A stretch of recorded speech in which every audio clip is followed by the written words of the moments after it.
रात के ठीक 12 बजे ज़ीशान के फ़ोन पर एक अनजान पैगाम आया। दरवाज़ा मत खोलना, वो आ रहा है। और वो चौंक गया। अचानक दरवाजे पर हल्की दस्तक हुई। ठक ठक। ज़ीशान चौंक गया। खामोशी में ये आवाज़ और भी ज़्यादा खौफनाक महसूस होने लगी थी। ज़ीशान आहिस्ता कदमों से दरवाजे की तरफ बढ़ा। उसके हाथ कांप रहे थे, दिल तेजी से धड़क रहा था और सांसें बेकाबू हो रही थीं। इसी लम्हे फ़ोन दोबारा बजा। स्क्रीन पर लिखा था, मैंने कहा था दरवाज़ा मत खोलना, वो तुम्हें धोखा देगा। ज़ीशान खौफज़दा हो गया।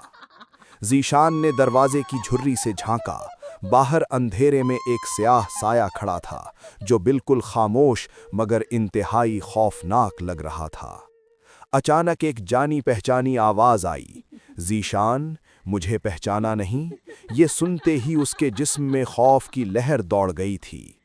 ये दिलावर की आवाज़ थी, वही दोस्त जो 1 साल पहले हादसे में मर चुका था।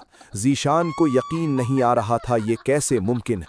फ़ोन पर आखिरी पैगाम चमका, अगर दरवाज़ा खोला तो वो हमेशा के लिए अंदर आ जाएगा। ज़ीशान के हाथ मज़ीद कांपने लगे थे। दरवाजे पर ज़ोरदार दस्तक होने लगी, ठक ठक ठक, जैसे कोई अंदर आने के लिए बेचैन हो। ज़ीशान का खौफ बढ़ता जा रहा था। ज़ीशान ने हिम्मत करके दरवाजे की कुंडी की तरफ हाथ बढ़ाया। ये एक लम्हा उसकी ज़िंदगी का सबसे ख़तरनाक फ़ैसला बन सकता था।